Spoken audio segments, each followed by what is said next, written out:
Halo semuanya, perkenalkan nama saya Jengsya Putri. Di kesempatan kali ini saya akan menceritakan ulang bacaan saya. Buku yang saya baca berjudul Tenang Aku di Sini, karya Guru Ikhlas, diterbitkan pada tahun 2020. Alasan saya memilih buku ini karena dari judul dan isinya terasa relate banget dengan kehidupan yang sekarang. Apalagi ini membahas tentang perasaan, kehilangan, dan proses memperbaiki diri.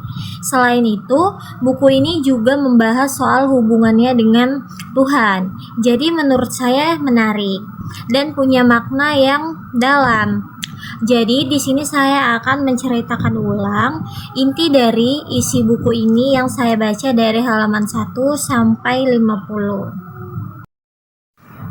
Jadi buku ini menceritakan tentang perjalanan seseorang yang awalnya kehilangan arah hidup, terlalu sibuk mencari validasi dari orang lain dan akhirnya merasa kosong serta asing dengan dirinya sendiri.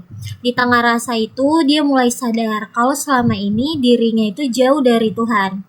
Seiring berjalannya waktu, dia pelan-pelan belajar untuk kembali lebih mengenal dirinya, memperbaiki niat dan mendekatkan dirinya kepada Allah. Selain itu, ada juga proses menerima kehilangan, terutama dalam hal perasaan atau cinta, di mana dia belajar bahwa tidak semua yang indah harus dimiliki atau dipertahankan. Jadi, intinya buku ini ngajari tentang proses pulang dari kehilangan diri, belajar ikhlas, sampai akhirnya menemukan ketenangan dengan berserah kepada Allah.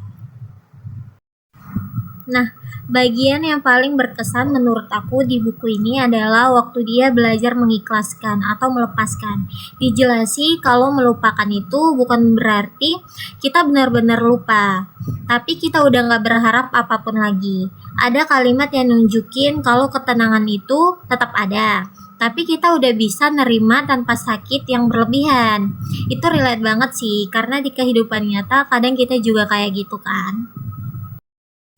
Menurutku buku ini cukup kena dan relate sih, apalagi buat orang yang lagi ngerasa capek sama hidup atau lagi kehilangan sesuatu. Bahasanya sederhana tapi dalam, jadi mudah untuk dipahami.